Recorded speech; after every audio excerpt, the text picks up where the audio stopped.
Good morning, everyone. Good to be back with you. And this morning, we're going to look at a topic of Kever Rachel, Rachel's tomb. And it relates to a couple of headlines from the last couple of weeks. One was an article that caught my attention in the Times of Israel because it references Kever Rachel, Rachel's tomb, but also the current situation in Israel, which of course is very much on our minds. And the article is entitled, source number one, Haredim flock to Rachel's tomb to pray for the IDF and for God not to make them enlist. So we know that the enlistment in the IDF is a major issue. There's a manpower issue with 13 months of war. And part of that is to encourage as much of Israeli society to enlist as possible. And this has led to pushing to have all segments of society, including Haredim, enlist in the army. And in particular, those members of the Haredi communities that aren't studying in yeshiva. We talked about this issue in a previous lecture in terms of serving in the army. And there's politics and there's religion and there's obviously very strong opinions on both sides. There's protests on both perspectives taking place on a regular basis. There was a headline that just yesterday about 7,000 draft orders sent out into the Haredi community. And I think that there's very much there's a consensus, even in many segments of the Haredi community, of those who aren't in yeshiva being drafted. And not every 18-year-old through 26-year-old young man spends all those years in yeshiva. So if they're out of yeshiva, then to be eligible for the draft, there seems to be a lot of consensus around that, not unanimity because we're Jewish after all. But this is the issue that has been roiling society, especially as many IDF reservists have spent 200 plus days over the last year, been called up 3 or 4 different times. And it's about properly sharing the burden throughout Israeli society. And again, we covered the topic previously, but here it was interesting that people are going to daven at Kever Rachel, Rachel's tomb, to pray for IDF to be successful, and also to pray that they don't have to go into the IDF. Some of them. So let's take a look at the article, and then we'll unpack the topic. On a regular day, it's possible to drive from inside Israel's Green Line straight to Rachel's tomb in Bethlehem in the West Bank. But starting Monday afternoon, the eve of the 11th of the Jewish month of Cheshvan, right, which was last Tuesday, until after sundown Tuesday, if you type Rachel's tomb into the Waze navigational application and follow its directions, you'll end up at the parking lot of Jerusalem's Teddy Stadium. Ushers wearing high visibility safety vests direct crowds emerging from their cars to rows of buses waiting to shuttle the faithful on the 15-minute drive to what is, according to Jewish, Christian, and Muslim tradition, the burial place of the biblical matriarch Rachel. We're going to have to unpack how do we know that's her yahrzeit, and have to unpack whether that's actually the site. It was on the 11th of Cheshvan over 3,000 years ago, according to Jewish tradition, that Rachel died while giving birth to her second son, Benjamin, as told in Genesis 35:16. This year, on the anniversary of the matriarch's death, her tomb has become a focal point for a uniquely Haredi rallying cry to support Israel's ongoing war effort. Not through bullets, bombs, tanks, and fighter planes, but through prayers and Torah study. On the eve of the death of Rachel, the matriarch, in view of the severe troubles besetting the people of Israel in the past year, we called up Jewish communities in the Holy Land and diaspora to hold prayer rallies in each and every community, read a Pashkavil, a street notice posted in the predominantly Haredi neighborhoods in the Haredi press starting last week, both in Israel and in major centers in the diaspora. Right, those pashkavils are the signs that they put on walls in Israel. So they have, we want everyone to go to daven for prayer rallies in each and every community. The document urges members of the community to pray for the protection of the Jews from their enemies and laments that for more than a year, the residents of the Holy Land have been beset with distress, exile, and captivity, and that the blood of our dear brothers has been spilled like water, which seems to be a reference to the Israeli soldiers and civilians killed in the ongoing war being waged with terrorist organizations in Gaza and Lebanon. Prayer on the anniversary of matriarch Rachel's death are the answer to the Jews' troubles with their enemies in Gaza and Lebanon, said the Haredi rabbis. They're also the answer to another threat facing the Jews and the rabbis, the forced enlistment of Haredi military-age men. This is a prayer rally about the war and the tragedy of IDF soldiers being killed, said Amram Rabinowitz, the official liaison between the Haredi community and the Israel police and the IDF, who was responsible for the smooth flow of Jewish pilgrims in and out of the tomb compound. But it's also about saving yeshiva students from attempts to draft them, Rabinowitz said. The average Haredi person sees no contradiction between the two. This idea of davening both for the soldiers and for Haredi yeshiva students not to be soldiers. I have one brother fighting in Gaza and another in Lebanon, said Liat Samuels. There's a lot of uncertainty, but I believe we can turn to Rachel, our matriarch, to intervene for us before God, and this war will be over and the hostages will return. Samuel said she is not bitter that many of the Haredi men who came to Rachel's tomb did not serve in the IDF. I believe in living and let the other live. My husband did IDF service and my parents did too, but if someone is seriously learning Torah for the sake of the Jewish people, that is no less important than IDF service, she said. So, as mentioned, the goal is not to rehash the issue of Haredi service in the IDF. We referenced that in the beginning. We talked about that previously. Like I said, I think there's very much a consensus building among that if they're not in yeshiva, everyone should serve, and even if in yeshiva, how to make that, how to offer service during those years will be an issue that is currently being addressed and will be addressed. But here we have Kever Rachel, tomb of Rachel, right? You may have seen the expressions Mama Rachel, the more Yiddish way of saying it. Is where we turn for prayers. So that we're going to Kever Rachel on her yurtzeit. Thousands, in such effect you can't even drive there. And I think that, while we're at it, some of you may be familiar with the red bindle phenomenon, the idea of the red string, which has a certain Kabbalistic aura to it. This idea of it being a good omen to wear a red string. And there's an idea that the red string, the real red strings are those that are wrapped around Kever Rachel, and then sections of which become the official bindle to wear in this type of a scenario. And Kever Rachel has a lot of significance, has a lot of religious significance, prayer significance. So I wanted to look at the sources and see how this developed, and talk about some of the Jewish history as well as some of the halachos involved. Any questions, reactions from the article itself before we jump into the history?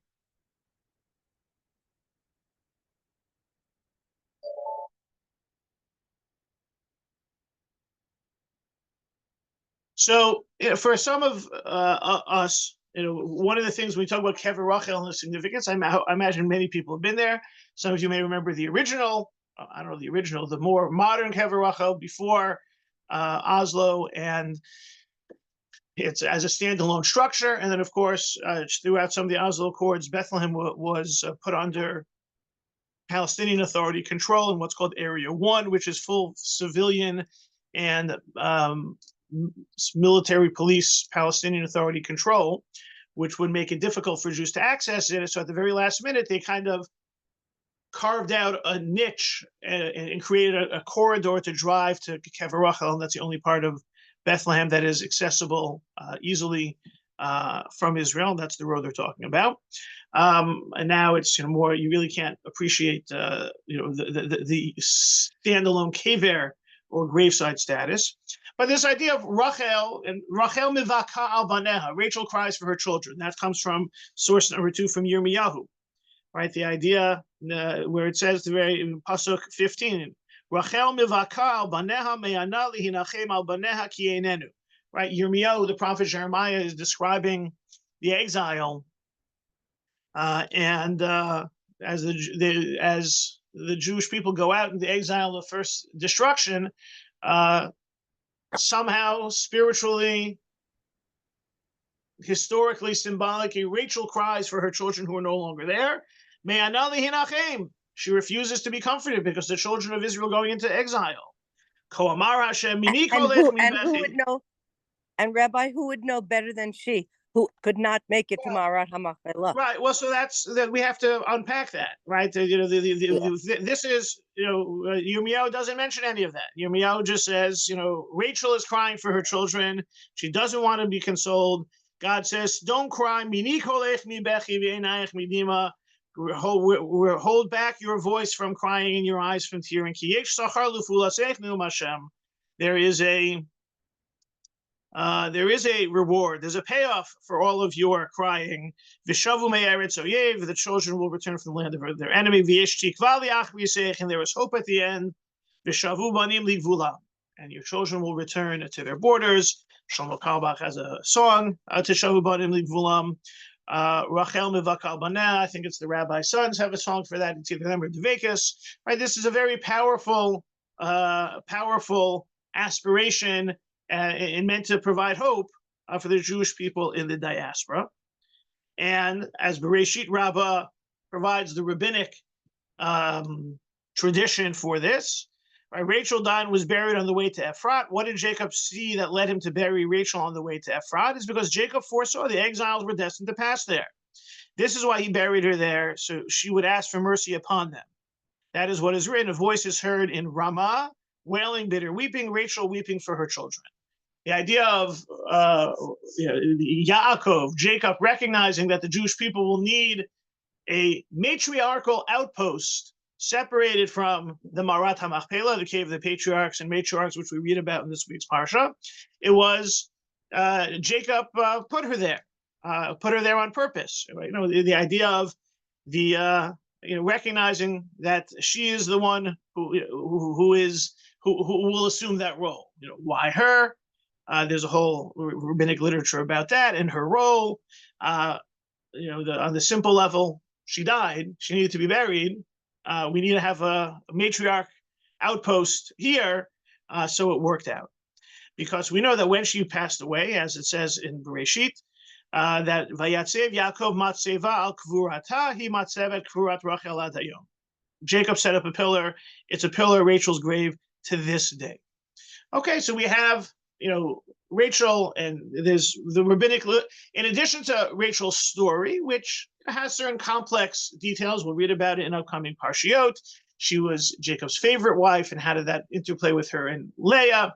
Some, look at particularly the Midrash, fills in some of the details that even though there was a bit of a strained relation between Rachel and Leah, Rachel never wanted Leah to be embarrassed, and when Lavan, their father, wanted to offer Leah first, Rachel made sure to instruct Leah with how to get married to Jacob on the night so Jacob wouldn't know the difference between Rachel and Leah. There's a whole history and definitely a whole literature that highlights some of Rachel's finer actions that put her in this place. But on a certain level, Jacob saw the need for a matriarchal interceding on behalf of the Jewish people. Rachel dies, she's the one. And he builds actually Kevurat Rachel, right? It doesn't say Kever Rachel, it's Kevurat Rachel. We have this place that's built. And then the Torah uses the words Ad Hayom, which means until today. It's an interesting verse that appears a few places in Bereshit. We had it in Lech Lecha. We had it in this past week's Parsha with regard to Mount Moriah, or the mountain that God provides. It's unique for the Torah to say something that this is the place Ad Hayom, until today. Because, how does the Torah know that? And so the commentators always light up with, this is the Torah prophesizing for the future, and since we now know where Kever Rachel is, the Torah was right. Other critics, especially in the biblical criticism sphere, start to say, wait a second, Ad Hayom, maybe this is being written at a later date, so that's how they know that the Kever Rachel remains there. It's a fraught expression. But for us, Jacob sets up Kever Rachel. We have Kever Rachel today. It seems to be a long tradition. Maybe it's the same place. So that's actually something in terms of the location of Kever Rachel is something that has been discussed. The short answer, or the bottom line is that in the Jewish tradition, the dominant approach is that our Kever Rachel is it fits in the right place, and it's something that Ramban Nachmanides sees from the text itself, because when it talks about the verse before 35:20 and 35:19, when it mentions mentions Rachel dying in childbirth, 35:19 says, this is where 35:16, where it says that they're leaving Beit El, and Vahi od kivrat haaretz lavo Ephrata, which is usually translated there's near Ephrat, right? Ephrat, I'm sure for many is a well-known community, a growing community right near Jerusalem. So it seems that they're approaching Ephrata, they're approaching Ephrat. So the location of Kevurat Rachel is Ephrata. So Ramban, Nachmanides asks, what is the word Vahi od Kivrat Haaretz? What does the word Kivrat mean? Kivrat, they're spelled Kaf, Beis, Resh, Taf, not the Kever. It sounds the same, but spelled with a Kaf. So what is that Kivrat that the Torah mentions? So Ramban says, and here the meaning of Kivrat is the distance a pedestrian covers from morning to the time of eating. For all travelers measure distances in this manner, right? We always talk about timing, right? Had they keep track of time before they had watches? So they kept track of time about how long it took a person to go a particular distance. So kivrat is the distance between eating breakfast, between breakfast and lunch. This I originally wrote when still in Spain. Right, so Ramban says kivrat. What is it? Where was it? It was, 3-hour, 4-hour walk. So what is that? So it's is that 6 miles, 8 miles, something like that. And the Ramban says, this I originally wrote when still in Spain, but now that I was worried and came to Jerusalem, Nachmanides Ramban famously made Aliyah. That's how we have the Ramban synagogue in the Old City. Traditionally dates back to him. I came to Jerusalem, praise to God who was kind and deals kindly. I saw with my eyes that there's not even a mile between Rachel's grave and Bethlehem. So he's saying, wait a second, I thought Kivrat meant the distance of the 3 hours. Can't be. It's barely, it's right next door. This explanation of Rabbi David Kimchi has thus been refuted. Kivrat can't be several miles because Kever Rachel is right next to Bethlehem, as have the words of Menachem ben Saruk, who said there was a great distance between the grave and Bethlehem. Rather, Kivrath is a name for a measure of land, as Rashi has said, and there's no adjectival part in the word, but only substantive, as in most nouns, with the kaf serving a formative purpose to indicate it was not an exact measure. Ramban says the word Kivrat means Kivrat. It's about a football field or something like that, or that type of an equivalent. And so Ramban is saying he thought that it was several miles from Bethlehem, and now he realized that it's right next door because he's actually seen Kever Rachel. And and he says because of that, you have to reject the meaning of that, or the explanation of that word presented by Radak and Menachem ben Saruk, because they didn't see it. They didn't know what.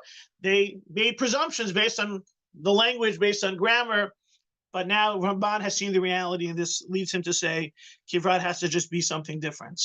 It's not on the approach. It's not the distance. It's about a field's length, and that's what's being described here. And so we have kind of a very strong tradition about what we're talking about. And it for me, kind of conjures up, now, especially where they have Kever Rachel separated from Bethlehem, it's like literally, it's right next door. It's, completely adjacent. And that's something that we see.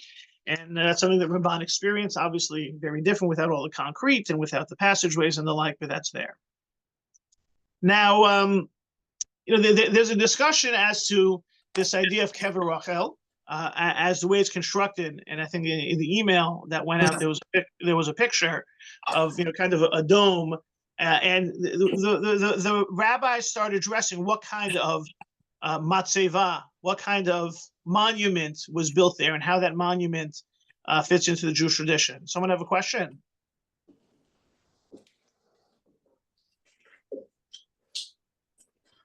All right, again, questions, feel free to unmute, raise your hand, and we'll cover. So Rabbi Moshe Feinstein summarizes the issue in source number 6. It's in his responsa. It's there in the Hebrew. We'll translate. So he's trying to understand this idea. He takes it for granted that we know where Kever Rachel is, and our Rachel's tomb is the historical Rachel's tomb. And even some of the original stones that we're seeing may be a continuation built upon what Jacob originally built. There's no archaeological evidence per se, but he's piecing together the rabbinic tradition, Ramban, and then later the travels of Benjamin of Tudela and others who describe the building. And he's trying to understand what kind of matzeva was built, because it says that Jacob built, as we saw in source number 4, he built a matzeva. So he's trying to understand this idea of having a matzeva, which is also part of the idea of what kind of tombstone is necessary in general, because it's, as I often mention, the idea of an unveiling is not a Jewish tradition. Unveiling, you unveil what's on the stone. That might be kind of the time that people know or read or see the stone. And the cheesecloth is part of the service that the funeral at the cemetery provides. But we call that hakamat matzeva. We call that as putting up the stone, and there's traditions associated with it. But on a certain level, there's the Jewish tradition isn't so insistent upon something specific for a stone or a matzeva, because we believe that a person's legacy is their monument. And so Rabbi Feinstein is trying to understand what exactly is the stone, the monument that goes into this this matzeva. Kavura, burial, an appropriate burial place, that's a mitzvah. That's kavod hamet. That's how we respect those who pass on. But the idea of a matzeva, in particular, this idea that vayatsev, he builds a monument. What kind of monument might be a traditional Jewish monument, especially if we have statements in the Talmud that are not so pro this idea of fancy monuments, right? I'm sure you go to certain cemeteries and some of the bigger ones in the Russian, Eastern European tradition, Cyrillic tradition, they put the picture of the person there, and some people like the idea of the picture being there. But it seems at least from the Talmud, there's not they don't put a lot of emphasis on fancy monuments. So he basically, he says that it's a little bit strange to say that Yaakov placed a monument, Shehitziv Yaakov Matzeva al Kever Rachel Shehimahot, that Yaakov put a monument on the grave side of Rachel. She had a lot of merit before God. Obviously, it was important for Rachel to be buried there. God wanted that to be there. We know he's invoking the midrash that we saw, that Rachel will be there to pray on behalf of the Jewish people in exile.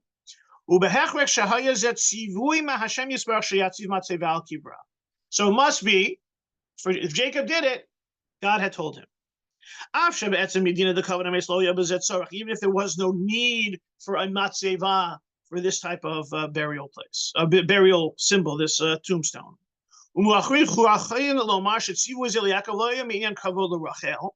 It wasn't about Rachel's honor. The idea of there being a matzeva, what we call the Kever Rachel, which began with a monument that Jacob built, and then subsequently over the generations was changed, enhanced, as Rav Moshe will deal with in a minute. It's for everybody else. It's helpful if we're going to pray at Rachel's tomb, there has to be a tomb, right? What I'm thinking, like, who's buried at Grant's tomb? We know who's buried at Rachel's tomb. Rachel. Why does it have to be a matzeva? It's not for Rachel. It's for there to be a kind of a gathering place for everybody else. Now that it's a lot of time has gone by, that over time the non-Jews have tried to remove some of the symbols of the holy places of the Jews. Thankfully, the stone, the monument for Rachel has remained, so we can know where Rachel's buried. So there were individuals who came to the Holy Land. They even knew. Ramban knew. He got to Israel right in the 12th century. He knew where to go. Others who knew where to go because there was a matzeva. The building that's now there, and the synagogue to pray there, that's much later. But the idea there had to be a matzeva because the place had to be a gathering place for Jews to pray, and the only way that would be possible is that there would be something memorable, recognizable for Jews to be able to find, especially if non-Jews wanted to try and eliminate all of these signs. It's not about the way to build a monument to Rachel. This is all about people who are davening there. There's a place to daven in the cold and in the rain. How come there was no Kever Rachel in earlier generations? How come that's more of a modern phenomenon? Meaning he's talking about like, what about in the antiquities? What about the times of the temple stood? Why is there no Kever Rachel? No, because Bizman HaMikdash, are you hochel Beis HaMikdash? And then when there's a Beis HaMikdash and you have to daven, you're going to choose to go to the Kever Rachel, you choose to go to the Beis HaMikdash, you go to the Beis HaMikdash. And if you need to go to Kever Rachel, you go, but it's not the primary place to go. So after the destruction of the temple, when there's a more of a lachrymose experience of the Jewish people, fancy word, right? Lachrymose, tearful. The tears, I just saw something today in an article that, because it was really the Columbia Jewish history professor, Salo Baron, who wrote about that too much emphasis is on the lachrymose history. It's not just the tears, it's also the joys. But there has been that lachrymosity, maybe a word too, that the Midrash describes. Right, lo ratzu lefarish makom. They didn't want to, they weren't interested in beautifying anything. There's a lot of the Jews are too busy crying over the exile to build something nice. And throughout in those days, the days of antiquity, they just buried near her grave. Until the demand warranted a building, and that's more modern times. Ramosha is making a couple of points. One, he's halachically endorsing the place. Two, he's saying the idea of a matseva, of a grandiose monument, is not necessary. And it was but the idea of a matseva was necessary, and even has a divine imprimatur, so that the location will always be known. That location changed over time, especially as Jewish crying needed a different destination over time. But it was really more of a modern phenomenon, with more people going and finding it, that a shul was built. Questions or comments? So we have this, rabbinic halachic tradition of the location of Kever Rachel.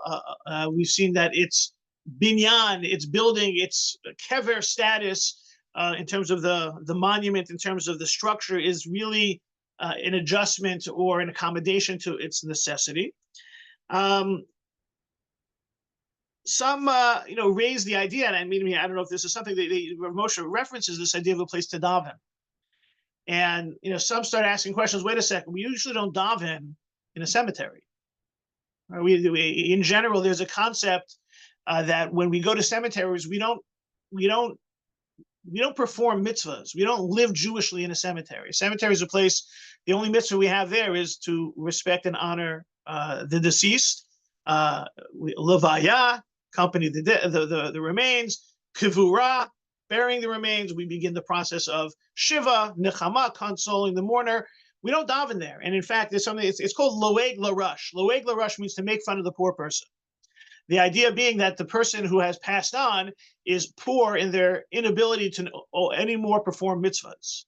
So Loeg Larush is, we don't want to show our Jewish religious activities. We don't want to show our mitzvahs in the place where you can't perform mitzvahs. And so there's even the idea, some people tucking their tzitzis. If they wear their tzitzis out invisible, they tuck them in. We don't perform mitzvahs. We're not supposed to eat in a cemetery, not because necessarily the, tumas meis, but if you can't make the bracha. So why is there davening going on there? So a number of authorities address this, and some say that you could say the same thing with Maras HaMachpelah, the cave of the patriarchs, that you're not really as much in a grave site anymore, right? The Maras HaMachpelah, maybe for another time, there's a lot of stories about how far down people have actually explored to where the kever actually is, in terms of where the patriarchs are buried. Where we're standing in that big building is very far removed from that. Even when you're inside the building, and it says like there's a entrance to the it says entrance to the gravesite, and there's like a chain and a lock. You can't go further. Even if you go further, you're not even close. But Rav Kook addressed this in particular with Kever Rachel, and he talks in source number 7 that he says, Hineni lahodio. Just want to let you know, people daven mincha Kever Rachel. Remember, Rav Kook is in the first couple decades of the 20th century. He passed away in 1935. It was not weren't as many people going to Kever Rachel, and he says achlo bikvius. People weren't praying there regularly. Rak b'chodesh Elul yesham tefillah kavua b'tzibur. It's only in Elul that they go and add additional, and they go every day. Gam al ken al kever Shimon HaTzadik misman lefam mincha ve'en mochin. And they go to the Talmudic Mishnaic figure Shimon HaTzadik, and they go and pray there. And he continues that the sheyesh l'tzadik b'zeh b'zchuso shalmi lahor lasos kain. It's okay to do this. One, because according to there's an opinion according to Rabbi Yehuda HaChasid, right? We're on the page 3 at the top line. Sheba Adam Gadol v'Tzadik Lo Min B'Meisim Chavshi. Right? This idea of not performing mitzvahs in the presence of the cemetery, the deceased, that's the ordinary person, but the tzaddikim don't mind because they're in a different category. Leka loig l'Rashi says, in the middle of the second line. Second, there's an opinion quoted by the author of the Shita Mikubetzes that Harbe Torah B'chizke Shehir B'Torah Harbe Lo Avelo L'Geresh B'Yeshiva Shel Al Kivro. Right, in a very religious place, in a religious personality, like a Torah teacher, you don't have to worry about religious activity on their grave, and then certainly on prayers should be okay. If you can teach Torah at a Torah scholar's grave, you can certainly daven at Rachel's grave. And then he says if the deceased, if it's being done in honor of the deceased, they don't mind. Right? Look, at a certain level, a lot of this is custom anyway. So Rav Kook is finding ways around the general avoidance of religious activity at a gravesite. And again, as we've said, so the gravesite is not even really actually at the grave, and it's the shul outside the grave. But Rav Kook is already recognizing that this is something. In particular, Kever Rachel was a place that people specifically wanted to go. People specifically wanted to go at certain times. And right, we saw in the article originally that one of those certain times was her yurtzeit. So how do we know her yurtzeit? So we know there's a rabbinic, the textual tradition for Rachel's yurtzeit comes from a few places. One is Yalkut Shimoni, which is a compilation of midrashic rabbinic material that was compiled 12th, 13th century. So we don't have this, it's not as early as some of the other midrashic material we have, but it says Binyamin nolad b'yud alad b'mar Cheshvan. Benjamin was born on the 11th of Cheshvan. Umeis ben 115 shanim. He died when he was 115. Right, so Benjamin was born on the 11th of Cheshvan. So what do we know? What also happened when Benjamin was born? Rachel died. Benjamin born on 11th Cheshvan. Rachel died on 11th of Cheshvan, and we have that. We have that tradition. It's also mentioned in what's called the Book of Jubilees, which is a part of the non-canonical works that we have. Apocrypha, pseudepigrapha. I think Jubilees is pseudepigrapha. Don't quote me on that. But they mentioned a timeline there as well. So great, we have a yurtzeit for Rachel because we have a birthday for Benjamin. It's like for Moshe Rabbeinu. How do we know it's Zion Adar? Because he died on Zion Adar, so he was born on Zion Adar. Right? We have traditions for these things. We don't always have explicit, right? Trivia question, maybe we'll be on Jeopardy, I don't know. Only yurtzeit in the Torah? Come on, Hirsch. I got to unmute. Aharon. Right, correct. Aaron, Moses' brother, it said he died on the first day of the month of Av. That's it. And you know it because it's in your Bar Mitzvah Pasha. It's mentioned there, right? But that's not where he died. He dies pre-Pinchas. Right. That's where it's mentioned, though. Right. So now, so it's tricky because the rabbinic tradition does not speak in one voice, even on this subject, because Rashi, on the pasuk that we referenced before, when it mentions Rachel dying, it says Kivra. Right, Kivrat, we looked at that word. Ramban mentioned it as it pertains to the location. I know. So now Rashi on the word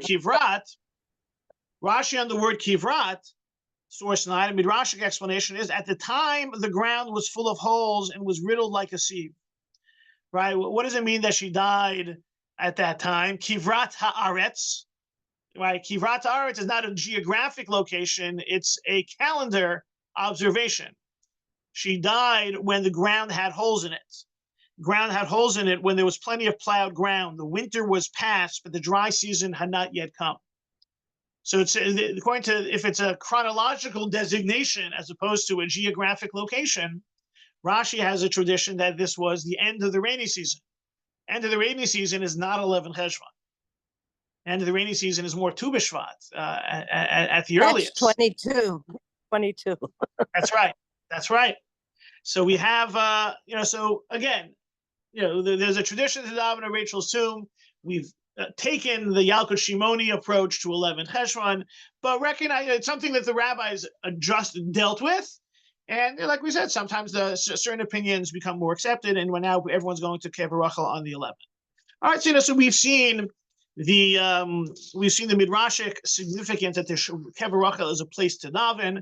We've seen the location, the geographic location. We've seen the type of matzeva as being viewed as having been given original significance, and then further built up in different ways, as necessity arose. We've seen even the idea of davening there become something more accepted, even as opposed to other grave sites, but people they have a desire to daven there.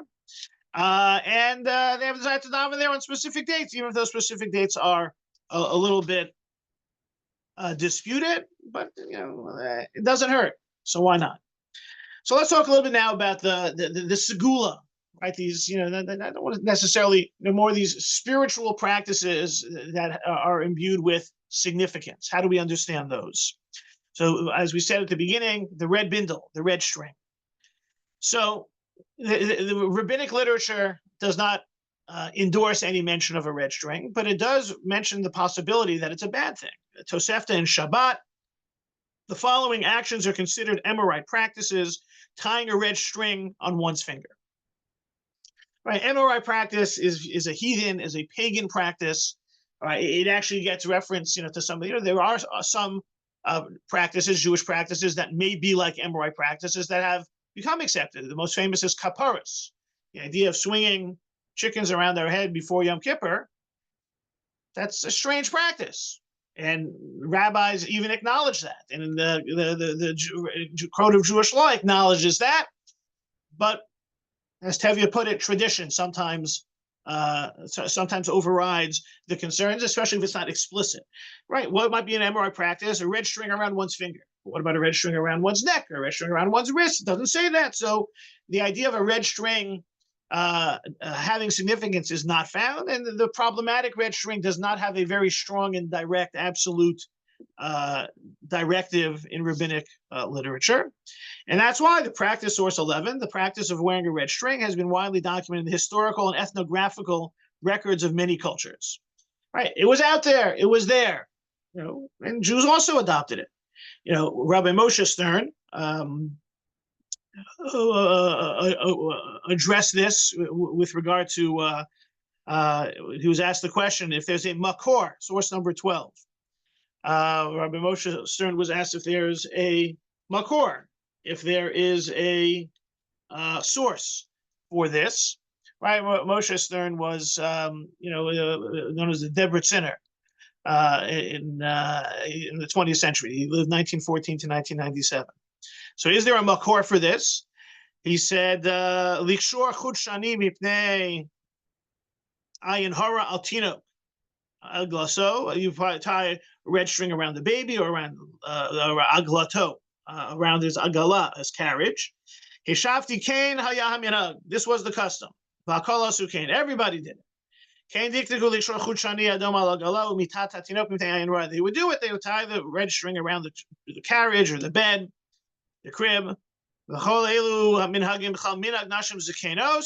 is something that the older women, the zakenot, would do, and the Rashba says, "I'll use the don't make fun of it, of what they say or their practices." Obviously, if they're doing it, it must have a foundation in a very holy place, even if we don't know the reason. So, is there a reason? Yes, there's a reason, because they did it. And because they did it means it probably has a holy significance, even if you don't know the reason. It's interesting whether that Rashba, some have pointed out, there's an article on the subject, that Rashba might be disputed, whether it's an authentic Rashba or not. In any event, we do it. We did it. doesn't hurt. It's not prohibited. So therefore, there's tradition behind it. Rabbi Ari Enkin, who wrote an article on this back in 2007, he wrote it the end of the summer. That's why it's indisputable that the place of the red string within normative Jewish practice is weak at best. Right? He's not as confident as Rabbi Stern. And then he's writing, with El upon us and the repeating theme of Torah, Tefillah, Tzedakah, having the power to change heavily decrease, perhaps we should consider the role of strings, chamsas, and segulot in general, and focus on those things we should reconsider the role of strings, chamsas, and segulot in general, focus on those things which are tried and tested. Stick to what works. Now, Torah, Tefillah, Tzedakah, repentance, a little bit harder than the red string. Again, he's not dismissing it, he's not forbidding it, he's asking to reconsider it. But we can understand that it's we're looking for ways to elevate or protect.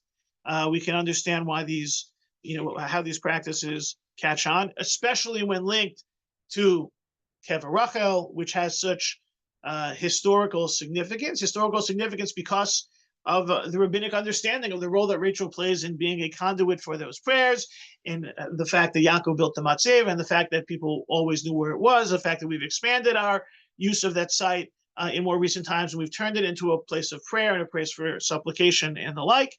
And that's why you have all sorts of prayers, even sometimes contradictory sentiments being expressed. And that's what's going on at Kever Rachel.